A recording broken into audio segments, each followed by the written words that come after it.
এতে ঢাকা ছেড়েছেন অন্তর্বর্তী সরকারের প্রধান উপদেষ্টা ডক্টর মোহাম্মদ ইউনূস। রাত 1:20 থেকে প্রধান উপদেষ্টাকে বহনকারী ফ্লাইটটি হযরত শাহজালাল আন্তর্জাতিক বিমানবন্দর ছেড়ে গেছে।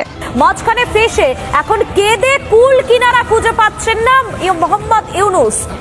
এদিকে আবার কঠিন বিপদে ডক্টর মোহাম্মদ ইউনূস পড়তে যাচ্ছেন ভয়ঙ্কর আমেরিকার নিষেধাজ্ঞার কবলে। চলতি মাসেই ক্ষমতা ফিরে পেতে যাচ্ছে সাবেক প্রধানমন্ত্রী শেখ হাসিনা। হঠাৎ চূড়ান্ত সুখবর পেতে যাচ্ছে আওয়ামী লীগ দলটি। আমসালা সব হারিয়ে পথে বসতে যাচ্ছে ডক্টর ইউনূস। সবশেষ হারাতে বসেছে আন্তর্জাতিকভাবে শান্তি বিনষ্টের জন্য বাংলাদেশের অবৈধভাবে ক্ষমতা দখলকারী সৎখুর ফ্যাসিস্ট স্বৈরশাসক ইউনূসের নোবেল প্রাইজ ফিরিয়ে নেওয়া উচিত। হাসিনা বীরের বেশে আসবে ফিরে বাংলাদেশে, এই স্লোগান কিন্তু ইতিমধ্যে বাংলাদেশের বিভিন্ন জেলায় কিন্তু দিচ্ছে তার দলীয় কর্মীরা। এখন প্রশ্ন হচ্ছে, আদৌ কি শেখ হাসিনা বাংলাদেশের বীরের বেশে ফিরে আসতে পারবে কিনা? এটা এই আসিফ নজরুল গং, যারা প্রথম আলোর গং, তারা ডক্টর মোহাম্মদ ইউনূসের কান ভারী করতে পারে, কারণ ইউনূস তো যেটা সত্য কথা সেটা বাংলাদেশের কোনো কিছু চিনে না। এই যারা উপদেষ্টা হয়েছে তাদের ব্যাপারে আপনাদেরকে ব্যবস্থা নিতে। ডক্টর মোহাম্মদ ইউনূসের সাথে রাষ্ট্রপতির দূরত্ব, এটা কিন্তু এখন স্পষ্ট বোঝা যাচ্ছে যে ডক্টর মোহাম্মদ ইউনূসের সাথে রাষ্ট্রপতির একটা দূরত্ব আছে, দূরত্ব কমে নাই। ভারত এখন বাংলাদেশের পায়ে দড়ি বাঁধা শুরু করে দিয়েছে, কারণ বাংলাদেশের পরিবর্তনশীল রূপের ট্রিটমেন্ট করার জন্য এটাই সব থেকে সহজ রাস্তা।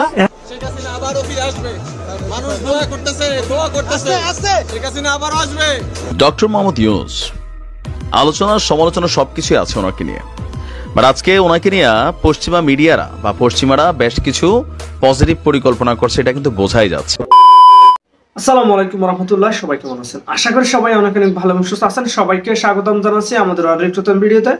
প্রতিদিনের মতো আমি আব্দুল জিয়াদ ফারুকী আবারও চলে আসলাম নতুন একটা ভিডিও নিয়ে। ইতিমধ্যে দর্শক ভিডিওর শুরুতেই টাইটেল এবং থাম্বনেল থেকে বুঝতে পেরেছেন আজকে কি বিষয়টা নিয়ে কথা বলবো। যে বিষয়টা নিয়ে কথা বলবো খুবই গুরুত্বপূর্ণ একটা বিষয়। বর্তমানে বাংলাদেশের যে চলমান পরিস্থিতি বা রাজনীতির যে বিষয়টা ইতিমধ্যে সারা বাংলাদেশে উত্তপ্ত বা সারা বাংলাদেশে তুলপাড় চলতেছে, তারই ধারাবাহিকতা আজকের ভিডিও। ইতিমধ্যে আপনারা সবাই ভিডিওর শুরুতে কিছু অংশ বিশেষ দেখেছেন, যে অংশ বিশেষগুলো দেখে ইতিমধ্যে বুঝতে পেরেছেন আজকের ভিডিওটি কতটুকু গুরুত্বপূর্ণ হতে চলেছে। তো দর্শকের বিষয়টি আর বেশি বিস্তারিত বলবো না, কারণ বিস্তারিত বলতে গেলে ভিডিওটা অনেক লম্বা হয়ে যাবে। তবে সংক্ষেপে করার ক্ষেত্রে আপনাদেরকে মূল আলোচনা নিয়ে যাচ্ছি। তার কাছে ছোট একটি অনুরোধ জারি রাখতে চাই, যারা আমাদের ফারুকী অনলাইন ইউটিউব চ্যানেলটিতে এখন নতুন প্লিজ দয়া করে আমাদের চ্যানেল সাবস্ক্রাইব করে সাথে থাকবেন। একটা লাইক দিয়ে সবাই না টেনে ধৈর্য সহকারে ভিডিওটি দেখতে থাকুন। অতএব এই সরকারকে আমাদের ক্ষমতায় রাখতে হবে। এই সরকার দীর্ঘদিন ক্ষমতায় থাকলে আমরা এক পর্যায়ে দেখবো বাকি দুর্নীতি শেষ হয়ে গেছে, ধীরে ধীরে দুর্নীতির সবকিছু বন্ধ হয়ে যাবে। সচিবালয়, অধিদপ্তর সব জায়গা থেকে দুর্নীতি উৎখাত হবে, এটা আমরা বিশ্বাস করতে চাই। অন্তর্বর্তী সরকার দায়িত্ব নেওয়ার পর কোনো খাতে দুর্নীতি হয়নি বলে দাবি করেছেন রেলপথ এবং সড়ক পরিবহন সেতু উপদেষ্টা মোহাম্মদ ফাজুল কবির। না, কোনো খাতে এইটাও ব্যাখ্যা হচ্ছে এটা যে খাত সরাসরি মন্ত্রী তত্ত্বাবধানে পরিচালিত হয়, মানে এইভাবে হয়নি। যেমন কোনো একটা প্রজেক্ট বাস্তবায়ন করা, কোনো পছন্দের কোম্পানিকে টেন্ডার দেওয়া বা ইত্যাদি ইত্যাদি, মন্ত্রী আত্মীয় স্বজন, মানে এই টাইপের হয়। কিন্তু বিভিন্ন ধাপে এক টেবিল থেকে আরেক টেবিলে ফাইল নিতে বা এইসব ক্ষেত্রে দুর্নীতি হয় না, বা জনগণের সেবা নিতে কোনো দুর্নীতি হয় না, এটা ভুল। জনগণকে সেবা নিতে এখনো প্রচুর টাকা দিতে হয়। আপনি ভূমি রেজিস্ট্রেশন থেকে শুরু করে কোন জায়গায় টাকা না লাগে, সব জায়গায় লাগে। তবে সরাসরি সরকারের লোকজন দুর্নীতিমুক্ত এভাবে থাকলে ওই এসিল্যান্ড বলেন আর সাব রেজিস্টার বলেন, কোথাও কোনো দুর্নীতি থাকবে না। ফাজুল কবির বলেন, বিগত বছরে শুধু বিআরটি প্রকল্পই নয়, দেশের সব প্রকল্পই দুর্নীতি হয়েছে, তবে অন্তর্বর্তী সরকারের দায়িত্ব নেওয়ার পর কোনো দুর্নীতি হয়নি। হ্যাঁ, ঠিক। এখানেও আবার একটু ব্যাখ্যা দিই। যেমন একটা প্রকল্প, এই প্রকল্পটা মন্ত্রীর হাত ধরে স্থানান্তরে বা এক্সিকিউশনে দুর্নীতি হয়নি, কিন্তু প্রকল্পের ভিতরে অনেক কাজ আছে। যেমন একটা প্রকল্প সরকার পাশ করে দিয়েছে, এটা দুর্নীতিমুক্ত ভাবেই হয়েছে, কিন্তু ওই প্রকল্পের পরিচালক যারা, তার অধীনে যারা, সেসব জায়গায় ঠিকই দুর্নীতি হয়। মালামাল ক্রয়ের ক্ষেত্রে, কম্পিউটার কেনা, নানান ক্ষেত্রে। সেনাবাহিনী তো দুর্নীতি হয়, সেনাবাহিনী প্রকল্প প্রচুর দুর্নীতি হয়, আমরা এগুলো জেনে শুনে বলছি। সেনা অফিসাররা দুর্নীতি করেন, তারা 45,000 টাকায় কম্পিউটার কিনে তারপরে বলে যে 3 লাখ টাকা কিনেছে। অবশেষে সরকারের টনক নড়েছে। কদিন আগে আইন উপদেষ্টা আসিফ নজরুল স্বরাষ্ট্র মন্ত্রণালয়ের ঘাড়ে বন্দুক রেখে যে গুলিটি করল, এবার স্বরাষ্ট্রমন্ত্রী নতুন করে আসিফ নজরুলের ঘাড়ে রেখে বন্দুক গুলি করল। কি রকম?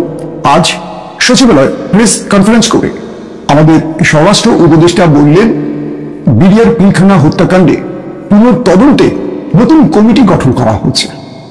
অর্থাৎ যখন এই বিষয়টিকে ধামাচাপা দেওয়ার চেষ্টা করা হচ্ছিল, তখন আমরা যারা সোচ্চার ছিলাম, প্রবাসী সাংবাদিক ইলিয়াস সহ, এবং যখন এই ব্যাপারে পুরো বাংলাদেশের মানুষের মধ্যে ক্ষোভের সৃষ্টি হলো, বৈষম্য বিরোধী আন্দোলনের বেশ কয়েকজন সমন্বয়ক তারা আইন মন্ত্রণালয় ঘেরাও করার কর্মসূচি হাতে নেওয়ার ঘোষণা দিল। সবকিছু মিলে স্বরাষ্ট্র মন্ত্রণালয় আজ ব্রিফিং করে জানানো, আবার নতুন করে পুনঃতদন্তে কমিটি গঠন করা হচ্ছে। কি বললেন তিনি? তিনি বললেন 5 কর্মদিবসের মধ্যে নতুন কমিটি ঘোষণা করা হবে। সেখানে রিটায়ার্ড সেনা অফিসার থাকবেন, পুলিশ বাহিনীর সদস্য থাকবেন, সিভিল কর্মকর্তারা থাকবেন সাবেক বিচারপতিদের কেউ এবং এই কমিটি 5 জন হতে পারে, 7 জন হতে পারে, 9 জন হতে পারে। তবে এখানে সংখ্যা বেশি থাকবে সাবেক সেনা অফিসাররা, যেহেতু পিলখানা হত্যাকাণ্ডে ক্ষতিগ্রস্ত হয়েছে সামরিক বাহিনী। এটি আজকে জানালেন স্বরাষ্ট্র উপদেষ্টা। এক বাক্যে বলতে পারি সরকারের টনক নড়েছে। এখন আরেকটা প্রশ্ন তৈরি হয়েছে যে স্বরাষ্ট্র উপদেষ্টা বললেন তদন্তে তারা কমিটি গঠন করবে, এর মধ্য দিয়ে কি নতুন করে এর তদন্ত শুরু হচ্ছে? এমন প্রশ্নে তিনি বললেন এটি এখন আদালতের উপর থাকবে, অর্থাৎ স্বরাষ্ট্র মন্ত্রণালয় নতুন কমিটি গঠন করবে, আর আদালত যদি মনে করে তদন্তের প্রয়োজন তাহলে করবে। তার মানে সেখানেও একটা প্যাচ রেখে দেওয়া হয়েছে। অর্থাৎ আদালত মানে কি? এটা ল বিভাগের কাজ, যেটা উপদেষ্টা হলো আসিফ নজরুল। চড়ে বসেন, শুনেন, অন্তর্বর্তীকালে সরকার প্রধান উপদেষ্টা আপনার অন্যতম, তার আরেকটি নাম হচ্ছে মাস্টার মাইন্ড।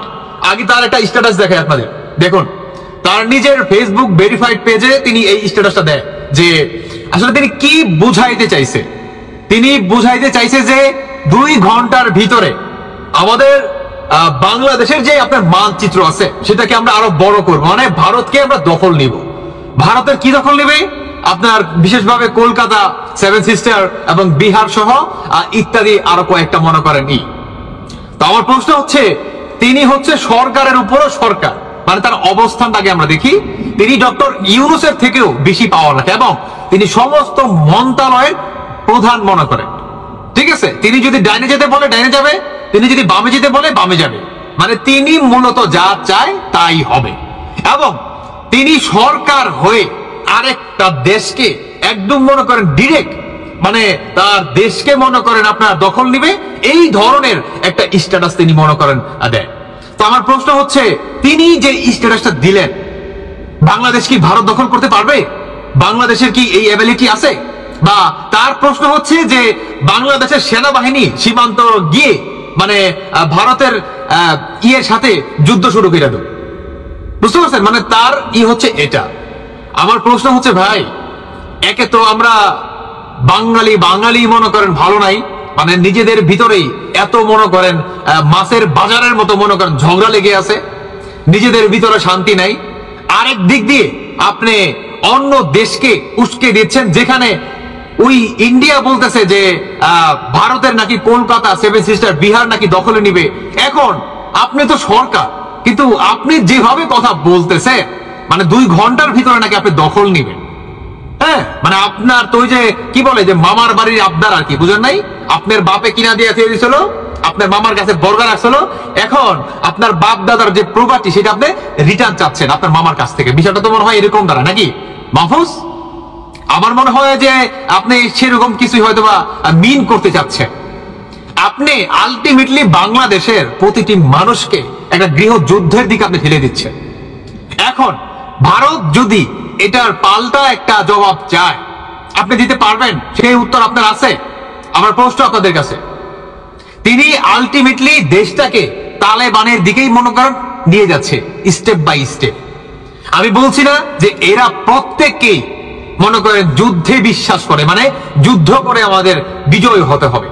কেন ভাই, কেন? বর্তমান কি সেই যুদ্ধের জন্য আমাদের বাংলাদেশে কি সেই সক্ষমতা রাখে? ডিফেন্সে কি সেই সক্ষমতা আছে? অস্ত্রের দিক দিয়ে সেই সক্ষমতা আছে? আরে সেগুলো বাদই দিলাম। আরে বর্তমান আপনারা যে বাঙালি হয়ে যে নিজেদের উপরে যে মব জাস্টিস চালাচ্ছেন, আপনি তো নিজেদের ভিতরে শান্তি মনে করেন ফিরে আনতে পারেন না, সাধারণ মানুষের ভিতরে আপনারা শান্তি ফিরে আনতে পারেন না। দেশটা বর্তমান আপনার গর্তের দিকে মনে করেন ফেলে দিচ্ছেন, আর উপর দিয়ে আপনি অন্য একটা দেশকে উস্কে দিচ্ছেন।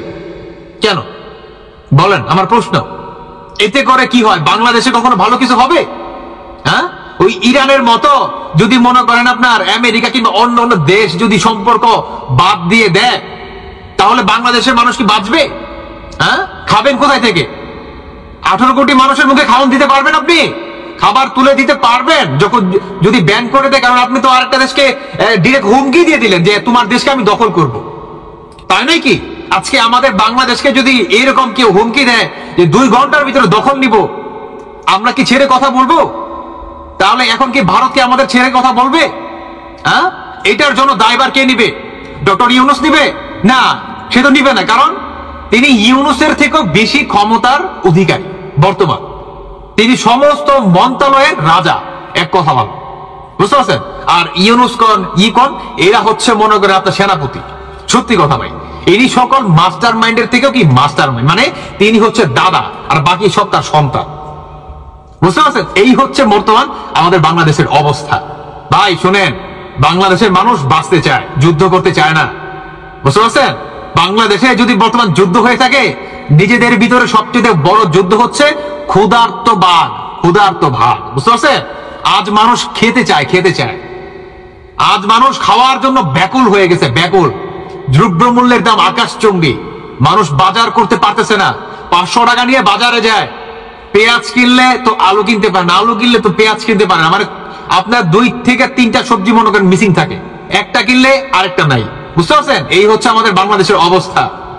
আগে তো নিজেদের ভিতরে শান্তি ফিরে নিয়ে আসুন, তারপরে অন্য দেশকে নিয়ে ভাববেন আপনি। বুঝতে পারছেন? আলটিমেটলি বাংলাদেশে 18 কোটি মানুষকে একটা গৃহ যুদ্ধের দিকে আপনি মনে করে ঠেলে দিচ্ছেন একের পরে। আমার প্রশ্ন, এখন কেমনে আপনার ওই জামাত শিবির, জামায়াত ইসলাম বা আদার্স যে মানুষ আছে তারা কিভাবে মনে করেন চুপ করে আছে? আমার প্রশ্ন আপনার কাছে, আপনি কিভাবে হুমকি দিতে পারেন? আপনি কি গাঁজা টাজা খান নাকি? আমার প্রশ্ন আপনার কাছে, হ্যাঁ, আপনি কি গাঁজা টাজা খান? যে গাঁজা টাজা সেবন কইরা আইসা আপনি ঝুঁকের তালে একটা স্ট্যাটাস দিয়ে দিবেন যে ভারত আমরা দখল নিব 2 ঘন্টার ভিতরে, এবং আপনার সেই 2 ঘন্টা পরে আইসা আপনি আবার ডিলেটও করে দেন। আপনি ডিলেট করলেন কেন? ভয় পাইছেন? আপনি এর জন্য কি আপনি ডিলেট করে দিছেন? আপনি বলেন, এর জন্য আপনি ডিলেট করে দিছেন? বাংলাদেশের মানুষকে শান্তি দেন। বুঝতে পারছেন? একে তো আপনারা বাংলাদেশটাকে একটা মাছের বাজার বানায় ফেলাইছেন, আর উপর দিয়ে আপনারা মনে করেন আরেকটা দেশকে মনে করেন হুমকি দিচ্ছেন বা উস্কে দিচ্ছেন। বাংলাদেশের প্রতিটি সাধারণ মানুষকে আপনারা মনে করেন এই কি বলে, মানে যুদ্ধের মনে করেন এই সামনাসামনি মনে করেন করতেছেন। এটা কেন? বাংলাদেশের মানুষ শান্তি চায়। বুঝতে পারছেন? বাংলাদেশের মানুষের গলার কাটা হয়ে গেছেন আপনারা। আরে ভাই, আগে তো নিজেদের ভিতরে শান্তি নিয়ে আসো, তারপরে আরেক দেশকে নিয়ে ভাববেন। হ্যাঁ, আর আপনার কত বড় স্পর্ধা যে আপনি আরেক দেশকে দখল করার জন্য হুমকি দেন। যদি দিয়েও থাকেন ভাই, চিপাই চাপাই প্ল্যান করেন, এগুলা কি ফ্লাশ করে? হ্যাঁ, মূর্খের মতো। এই কি আপনার মাস্টার মাইন্ড? এই হচ্ছে আপনার মাস্টার মাইন্ড? যে আগে নিজের দেশকে কিভাবে শান্ত রাখা যায়, সংস্কার কাজ কিভাবে দ্রুত শেষ করা যায়, কিভাবে শান্তিপূর্ণভাবে নির্বাচনে আনা যায়, কিংবা দ্রব্যমূল্যের দাম কিভাবে নিয়ন্ত্রণ করা যায়, সাধারণ মানুষদের ভিতরে কিভাবে শান্তি ফিরিয়ে দেওয়া যায়, প্রতিটি শ্রেণীর মানুষ যাতে কর্ম করে সে খেতে পারে, চাঁদাবাজি কিভাবে বন্ধ করা যায়, টেন্ডারবাজি কিভাবে বন্ধ করা যায়, আপনারা এগুলোর দিকে খেয়াল রাখবেন না। আপনারা কি করতেছেন? মানে ওদিক দিয়ে চাঁদাবাজি করতেছেন, মানুষের দ্রব্যমূল্যের দাম কমাবেন না, আপনারা সিন্ডিকেট করে খাচ্ছেন, তারপর হচ্ছে আরেক দেশকে আপনারা হুমকি দিচ্ছেন, যেখানে আমাদের নিজেরই হচ্ছে পা ভাঙা। মানে আমরা যে বর্তমান সামনের দিকে এক কদম আগাবো, সেটা হচ্ছে আরেকজনের কাঁধে ভর দিয়ে। আর সেই আমরাই নাকি হুমকি দেই যে 2 ঘন্টার ভিতরে আরেক দেশকে আমরা দখল নিব। মানে কতটা লেভেলের আপনার এক্সপায়ার গাঁজা খেলে আমরা এই ধরনের মনে করেন একটা স্ট্যাটাস কিংবা সরকারের চেয়ারে বসে আমরা আরেক দেশকে হুমকি দিতে পারি? আপনার কল্পনা আছে? হ্যাঁ, আপনি কি লেভেলের গাঁজা সেবন করে মনে করেন এই ধরনের বক্তব্য রাখেন যে আমি আইলাম, যেমন আমার বাপে বৈশা রয়েছে, বাবা আমারে দাও না, বাবা আমার লাগবে এটা, হ্যাঁ আমাকে না দিলে হবে না। এবং বিশ্বের একাধিক সংবাদ মাধ্যম অজিত দোভালের সঙ্গে চীনের বৈঠক নিয়ে একাধিক খবর কিন্তু আমাদের সামনে পরিবেশন করেছে, এবং অনেকে বলছেন এই আরাকান আর্মির এই উত্থানের পিছনে সত্যি অজিত দোভাল আছেন, এবং অজিত দোভালের সঙ্গে চীনের এই বৈঠকের পিছনেই এই আরাকান আর্মির উত্থানের যে রহস্য তা কিন্তু লুকিয়ে আছে। দেখুন, চীন এই যে সরকার, অর্থাৎ এই যে বাংলাদেশের প্রতিবেশী দেশ মায়ানমারের যে সরকার, তার যে সেনাবাহিনী, জুন্টা বাহিনী, তাদেরকে কিন্তু দিনের পর দিন ফান্ডিং করেছে। আর চীন এই বিশ্বের অন্যতম প্রভাবশালী একটা দেশ। চীনের সামরিক শক্তি, চীনের অর্থনৈতিক ভান্ডার বিশ্বের যে কোনো দেশকে মিনিমাম 4 থেকে 5 গোল বর্তমান পরিস্থিতিতে দিতে পারেই। ঠিক সেখানে জুন্টা, এই যে আর্মি বা জুন্টা সরকার আরাকানদের মতো একটা দলের কাছে হেরে যাবে, তা কার্যত অনেকেরই বিশ্বাস হচ্ছে না। অনেকে প্রশ্ন তুলছেন কেন চীন এই জুনটা বাহিনীর উপর থেকে তার সমর্থন তুলে নিল। জুনটা এই যে বাহিনী, এদেরকে যদি চীন অল আউট আক্রমণে যাওয়ার পারমিশন দিত তাহলে তো এই আরাকানরা এই জায়গায় থাকতো না। পরিবর্তিত পরিস্থিতি অনুযায়ী চীন যদি সামরিক শক্তি দিয়ে জুনটা সরকারকে বা জুনটা বাহিনীকে সাহায্য করত, তাহলে তো মায়ানমারের সরকারের পতন এইভাবে নিশ্চিত হতো না। অর্থাৎ এই আরাকানদের পিছনে, উত্থানের পিছনে কোথাও গিয়ে ভারত এবং চীনের এই মিটিং নেই তো, এই প্রশ্ন কিন্তু অনেকে তুলে দিয়েছেন। অনেকে বলছেন ব্রিক্স সম্মেলনে রাশিয়াতে পুতিন নিজে প্রধানমন্ত্রী নরেন্দ্র মোদী এবং চীনের প্রেসিডেন্টের মধ্যে একটি মিটিং করিয়েছিলেন। সেখানে তারা বুঝিয়েছিলেন যেভাবে আমেরিকা দৌরাত্ম্য বিশ্ব জুড়ে বাড়ছে, ঠিক সেখানে ব্রিক্সের একাধিক জোটের মধ্যে সংঘবদ্ধ হওয়া ভীষণ মাত্রায় প্রয়োজন। অর্থাৎ রাশিয়া, চীন এবং ভারতকে একজোট হতে হবে। এবং পুতিনই কিন্তু রাজি করিয়েছিলেন বকলমে যে লাদাখের যে এলওসি অঞ্চল আছে, সেই এলওসি অঞ্চলে শান্তি আপনারা বজায় রাখুন। কোনোভাবেই দুই প্রতিবেশী দেশ বা দুই প্রভাবশালী দেশ যদি যুদ্ধে লিপ্ত হয়ে যায়, তাহলে আমেরিকা এই পুরো বিষয়টার ফায়দা নেওয়ার চেষ্টা করবেন। আর আমেরিকা কিন্তু ফায়দা নেওয়ার চেষ্টা এর আগেই করে দিয়েছিলেন, যখন তারা শেখ হাসিনাকে সরিয়ে সেন্ট মার্টিনস দ্বীপ দখলের দিকে এক স্টেপে এগিয়ে যান। অর্থাৎ পুতিন যেভাবে এই যে চীন এবং ভারতের মধ্যে বন্ধুত্ব সৃষ্টি করার চেষ্টা করেছিলেন, অজিত দোভাল কিন্তু এই চীন এবং ভারতের বন্ধুত্বটাকে আরো এক স্টেপ এগিয়ে নিয়ে যাওয়ার জন্য একটি ভার্চুয়াল মিটিং করেছিলেন কিছুদিন আগে। আর এবার প্রশ্ন হলো, এই মিটিং এর পরই আরাকান আর্মিদের প্রভাব এবং দাপট বাংলাদেশ সীমান্তে কার্যত নিঃশ্বাস ফেলতে শুরু করে, যেখানে বাংলাদেশের সেনাপ্রধান ইউনূস সরকার একাধিক গুরুত্বপূর্ণ পদক্ষেপ নিতে বাধ্য হয়েছেন এবং তারা ভয় পাচ্ছেন এই আরাকান আর্মি চট্টগ্রাম এবং সেন্ট মার্টিনস দ্বীপে এসে পৌঁছাবে। আর এখানেই অনেকে প্রশ্ন তুলছেন, অজিত দোভাল আরাকান আর্মিদের সঙ্গে এমন কি বৈঠক করলেন, কিংবা ভারতবর্ষ এই আরাকান আর্মিদের সঙ্গে ভবিষ্যতে এমন কি সম্পর্ক স্থাপনের কার্যত যদি বলা হয় প্রতিশ্রুতি দিলেন, তাহলে যার ফলে এই আরাকান আর্মিদের এই দাপট দেখা যাচ্ছে। অনেকে মনে করছেন চীন কিন্তু ভারতের এই যে বন্ধুত্বপূর্ণ আচরণ, এর পরেই কিন্তু এই জুনটা সরকারের উপর বা জুনটা সেনাবাহিনীকে আর সমর্থন করতে রাজি হয়নি। কারণ চীন এবং ভারতবর্ষের লক্ষ্য কিন্তু অনেক বড়। এই মায়ানমার এবং বাংলাদেশের মতো ছোটখাটো দেশকে নিয়ে ভাবার জন্য চীন এবং ভারতবর্ষ কিন্তু বর্তমানে প্রস্তুত নয়। অজিত দোভালের এই একটা মিটিং এ কিন্তু এই রূপরেখা ঠিক হয়ে যায় বলে অনেকে মনে করছেন। এবার আসল কথাটা আপনাদের বোঝার চেষ্টা করা হোক। এই যে আরাকান আর্মিদের উত্থানের আগে, ঠিক দুদিন আগে বাংলাদেশ সরকারের পক্ষ থেকে এক র্যাডিক্যাল মুভমেন্ট নেওয়া হয়েছে এবং এই মুভমেন্ট নেওয়ার পরে ভারত যে কিছুটা হলো বিপাকে পড়েছে তা স্বীকার করতে আর দ্বিধাগ্রস্ত আজ আমি অন্তত হচ্ছি না। অনেকে অনেক কথা বলতে পারেন, কিন্তু বিশ্বাস করুন এই ধরনের প্রতিশ্রুতি বাংলাদেশ সরকারের পক্ষে যখন ভারতকে দেওয়া হয়েছিল, তখন কিন্তু ভারত এবং বাংলাদেশের ভবিষ্যৎ পরিকল্পনার কথা মাথায় রেখেই দেওয়া হয়েছিল। কিন্তু আজ ইউনূস সরকার এসে শেখ হাসিনার নেওয়া এই ধরনের প্রজেক্ট এবং প্রকল্প কিন্তু এক ঝটকায় বাতিলের সিদ্ধান্ত নিয়ে নেয়। আর অজিত দোভালের পার্টিকুলারলি রাগ যে সেই বিষয় নিয়ে হতে পারে, তাই অনেকে মনে করছেন। ঠিক দুদিন আগে বাংলাদেশ কি করেছে, বাংলাদেশ ভারতের উপরে ভারতের যে 7 সিস্টার্স অঞ্চলে ইন্টারনেট ট্রানজিট পরিষেবা পাঠানোর যে পরিকল্পনা নেওয়া হয়েছিল, প্রজেক্ট নেওয়া হয়েছিল, তারা অফিসিয়ালি জানিয়েছে তারা এই মুহূর্তে তা করতে পারছে না। এই ইন্টারনেট ট্রানজিট কি? দেখুন, ভারতের সব থেকে বড় উইকনেস হলো শিলিগুড়ি করিডর। এটা আপনারা অনেকেই আমার ভিডিওতে জেনেছেন। এই শিলিগুড়ি করিডর সংযোগ স্থাপন করে 7 সিস্টার্স এর সঙ্গে, অর্থাৎ ভারতবর্ষের 7টি এমন রাজ্য যাদের সাংস্কৃতিক মিল আছে, যাদের আদব কায়দা অনেকটা এক এবং ভাষাগত এক একটা জায়গা সাদৃশ্যও কিন্তু এই 7টা রাজ্যে দেখা যায় বলে দিন যাচ্ছে ভারতের সাথে আমাদের সম্পর্কটা খারাপের দিকে যাচ্ছে। সর্বশেষ গতকালকে নরেন্দ্র মোদীর সেই টুইটকে কেন্দ্র করে আমাদের সরকারের পক্ষ থেকে আজকে এটা রাষ্ট্রীয়ভাবে একটা প্রতিবাদ জানানোর ঘোষণা এসেছে। এটা রাষ্ট্রীয়ভাবেই ঘোষণা দেওয়াটা জরুরি, কারণ এই মুহূর্তে সরকারে আছেন ডক্টর মোহাম্মদ ইউনূস। আমরা আশা করি যে তিনি কড়া ভাষায় এটার তীব্র নিন্দা জ্ঞাপন করবেন। কিন্তু এই তীব্র নিন্দা জ্ঞাপনের পর সীমান্তে আসলে কি ঘটতে যাচ্ছে? 53 বছরের ইতিহাসকে ভঙ্গ করে সীমান্তে ব্যাপক পরিমাণ নজরদারি সেনা মোতায়েনের পাশাপাশি বাংলাদেশ থেকে ভারতের সীমানায় যেন কোনো ড্রোন প্রবেশ করতে না পারে অথবা কোনো নজরদারি চালাতে না পারে, সেজন্য আপনার সীমান্তে তারা এন্টি ড্রোন ইউনিটও মোতায়েন করেছে। এরপর আজকে যে ঘটনা আমরা দেখছি, এই ঘটনা দেখে মনে হচ্ছে যে একটা বড় ধরনের যুদ্ধের প্রস্তুতি নিচ্ছে ভারত। কেমন যুদ্ধ?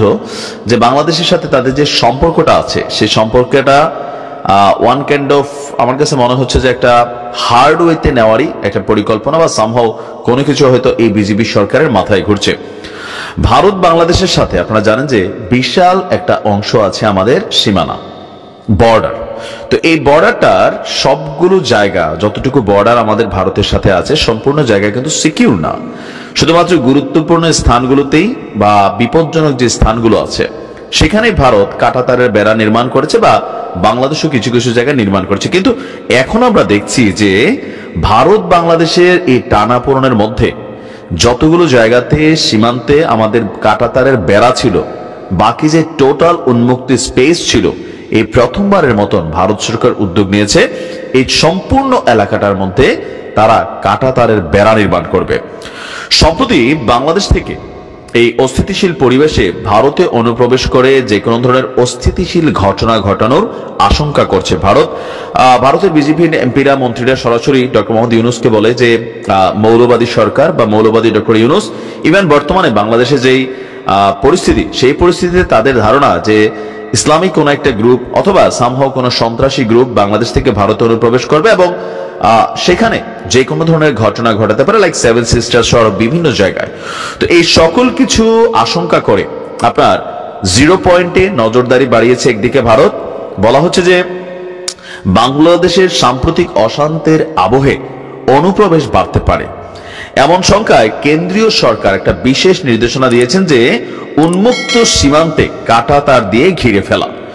পশ্চিমবঙ্গের জলপাইগুড়ি জেলার ফুলবাড়ি থেকে মেখলিগঞ্জ পর্যন্ত 29 কিলোমিটার সীমান্ত এলাকা জুড়ে গত 2 দিন ধরে কাঁটাতারের বেড়া নির্মাণ শুরু করেছে ভারত। এর আগে ভোমরা সীমান্তের কাছে বসিরহাট সীমান্তে কাঁটাতারের বেড়া দিতে গিয়ে বিজিবির বাধার সম্মুখীন হয়েছিল বিএসএফ। তবে জলপাইগুড়িতে তাদের এই কাজ চলছে নির্বিঘ্নে।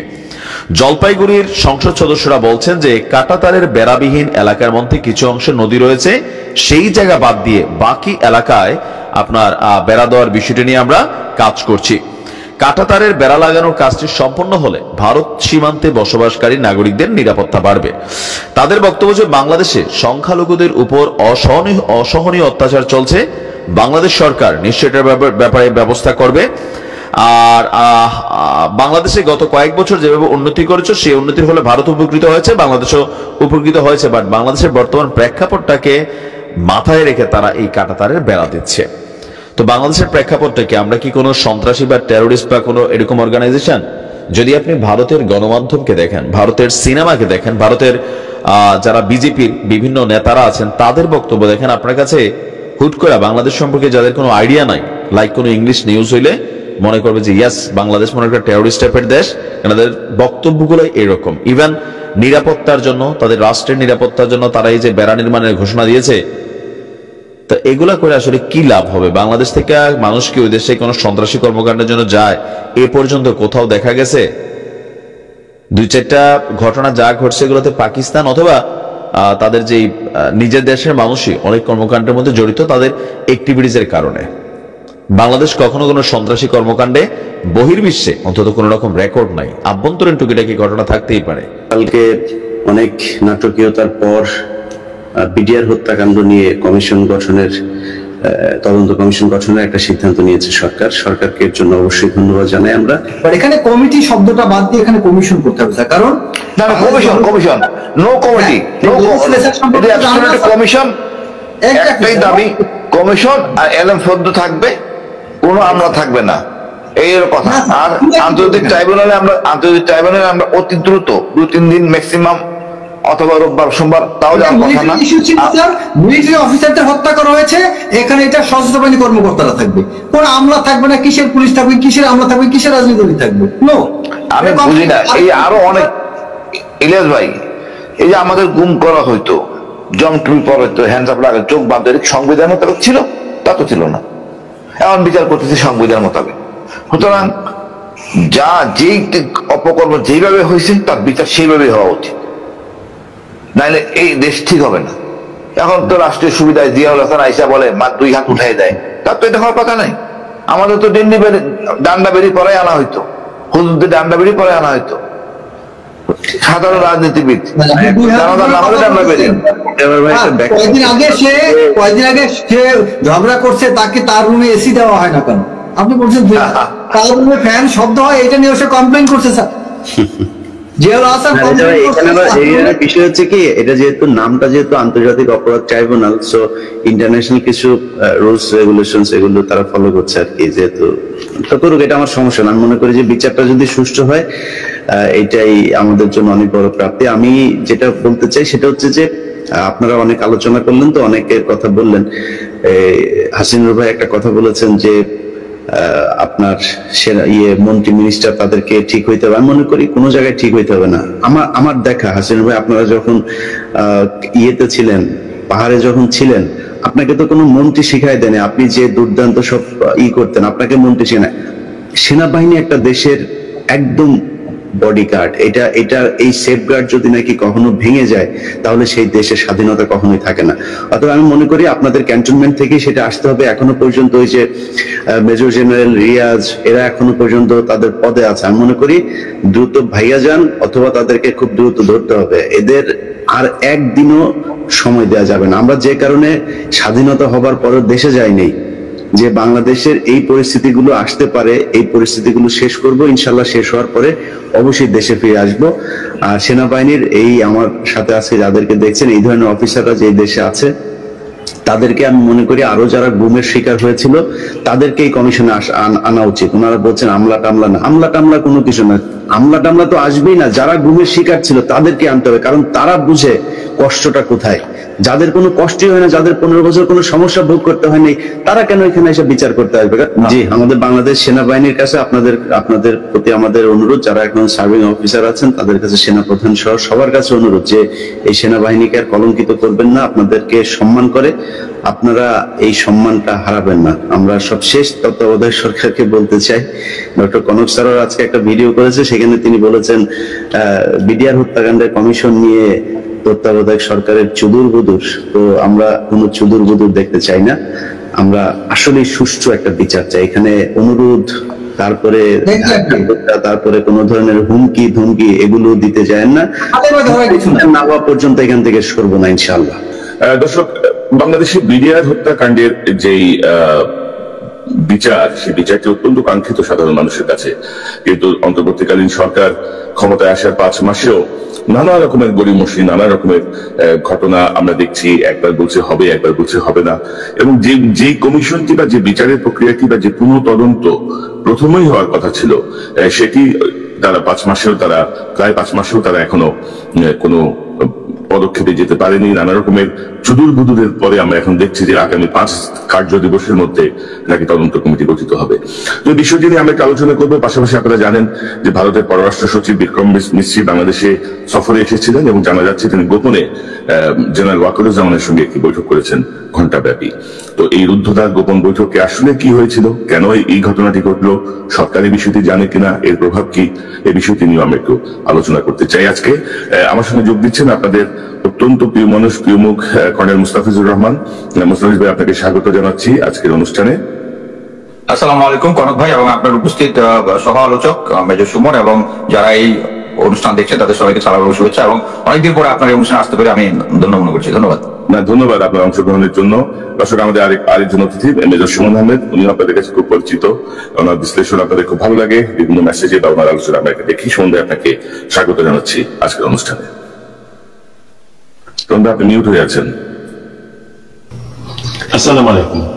ওয়ালাইকুম আসসালাম। তো অতিথি দুজনকেই স্বাগত জানাচ্ছি আজকের আলোচনায়। প্রথমে মুস্তাফিজ ভাই, আপনাকে দিয়ে আমরা শুরু করি। এই যে ধরেন বিডিআরকে নিয়ে এই যে ধরেন যা আমরা দেখছি আর কি, এই সরকারের আসলে রিজার্ভেশনটা কোথায়? মানে যে বিচারটা প্রথমেই হওয়ার কথা, সেই বিচারটা নিয়ে তারা, আমি যেমন আজকের এই শিরোনামে আমি যে চুদুর বুদুর শব্দটা ব্যবহার করেছি, এটিকে আঞ্চলিক শব্দ, বাট এর মানে হচ্ছে উল্টাপাল্টা কাজ করা, নড়বড়ে থাকা আর কি। মানে এই যে উল্টাপাল্টা কাজ আমরা যেগুলো দেখছি, কারণ হাসিনার যে স্বৈর শাসনের যে সূচনা, সেই সূচনার প্রথম আঘাতটা আসছিল কিন্তু বিডিআরের সেনা কর্মকর্তাদের হত্যাকাণ্ডের মধ্য দিয়ে। হাসিনার সূচনাটা ছিল ওইটা। তো এইটারই যদি বিচার শুরু করার ক্ষেত্রে ধরেন ইন্ডিয়ার আপত্তি থাকে, অনেক স্টেক এখনো ক্ষমতাবান বাংলাদেশে আমরা জানি। তো সব মিলিয়ে আপনি কিভাবে দেখেন এই যে এত কিছুর পরে এখন যে ঘোষণাটা আসছে, এই ঘোষণাটা কতটুকু কার্যকর হবে মনে করেন? সব মিলিয়ে আপনার একটা আলোচনা আপনাকে দিয়ে শুরু করি। ধন্যবাদ কনক ভাই। আলোচনার শুরুতে আমি যে 57 জন অফিসার এবং বেসামরিক যারা এই নির্মম একটা ঘটনায় নিহত হয়েছেন এবং পরিবার যেগুলো নির্যাতিত হয়েছেন তাদের মৃতের আত্মার মাগফিরাত কামনা করছি, সবার জন্য সমবেদনা। এবং আমাদের একটা ব্যর্থতা এখানে, একই সাথে আমাদের ব্যর্থতা যে আমরা তখন সেনাবাহিনীতে ছিলাম, আমরা যে লেভেলেই যাকেই আমরা দোষারোপ করি না কেন, এট দ্য এন্ড আমরা চাকরিরত অবস্থায় তাদেরকে আমরা সেভ করতে পারিনি। এটার জন্য আমাদের একটা ব্যর্থতা আছে, এটা আমরা স্বীকার করে নিয়ে আমি শুরু করছি। হ্যাঁ, ওই সময় এই জিনিসটা নিয়ে যখন এই আমাদের দ্বিতীয় স্বাধীনতা যেটা বলেছি 2024-এ, এরপরে আমরা অপেক্ষা করতেছিলাম যে এখন বিডিআর যে হত্যাকাণ্ড যেটা হয়েছে এটার একটা সুষ্ঠু বিচার একটা হবে। আমরা আগেই সবাই জানি, এটা ডিটেলস আলোচনার কিছু নেই, যে এর আগে 3টি যে কমিটি এবং তদন্ত কমিটি যেটা হয়েছিল তারা একটাও সবকিছুই আওয়ামী লীগ তথা শেখ হাসিনার ফরমাইশ অনুযায়ী জিনিসটা করেছে। ইভেন এখন বর্তমানে যে স্বরাষ্ট্র উপদেষ্টা আছেন লেফটেন্যান্ট জাহাঙ্গীর স্যার, উনি নিজে ওখানে ছিলেন এবং তখন তার ওখানে অবশ্যই কিছু লিমিটেশন ছিল যার প্রেশার উনি নিতে পারেননি। এবং আমরা আশা করেছিলাম যে এখন যেহেতু ওই প্রেশার গুলো তার কাছে নেই, অর্থাৎ এখন জিনিসটা একটা নিরবিচ্ছিন্ন ভাবে একটা সহজ স্বাভাবিক ভাবে একটা কমিশন গঠন হবে। এবং এর আগে আমরা 2বার ঘোষণাও দিয়েছি যে কমিশনটা হচ্ছে, এর মধ্যে আইন উপদেষ্টাও বলেছেন এবং স্বরাষ্ট্র উপদেষ্টাও বলেছেন। কিন্তু লাস্ট কিছুদিন আমরা দেখলাম আপনি যে ওয়ার্ডটা ইউজ করেছেন জুতুল বুতুল, ওইটাই হচ্ছে পিলো পাসিং টাইপ। স্বরাষ্ট্র মন্ত্রণালয় বলতেছে, আইন মন্ত্রণালয় বলতেছে আমরা অ্যাপ্রুভাল দিয়ে দিচ্ছি, ওরা স্বরাষ্ট্র মন্ত্রণালয় এখন দেখবে, স্বরাষ্ট্র মন্ত্রণালয় বলতেছে প্রধান উপদেষ্টা ওখান থেকে অ্যাপ্রুভাল হয়। এটা একটা পিলো পাসিং টাইপ হয়ে যাচ্ছে। এটাতে মেইন যে জিনিসটা বোঝা যাচ্ছে সেটা হচ্ছে সরকার এটার ব্যাপারে আন্তরিক না, এটা হচ্ছে মেইন জিনিস। তারপরে যখন আমাদেরকে ঘোষণা দিয়ে দিল যে এটা নিয়ে হবে না, অ্যাকচুয়ালি মিলিটারি অফিসাররা স্পেশালি উই গট আউটরেজিয়াস। আমি নিজেও একটু এক্সাইটেড হয়ে গেছিলাম, আমি নিজেও লাইফে এসে এটা নিয়ে অনেক সমালোচনা করেছি যে এটা দিতেই হবে। আমি দর্শকের বিষয়টা আপনার মতামত দ্রুত কমেন্টে জানিয়ে ফেলুন, আর আমাদের চ্যানেলটিতে সাবস্ক্রাইব করে সাথে থাকার জন্য সবাইকে অসংখ্য ধন্যবাদ। থাকবো কোনো ভিডিওতে, ভালো থাকবেন, সুস্থ থাকবেন, আল্লাহ হাফিজ।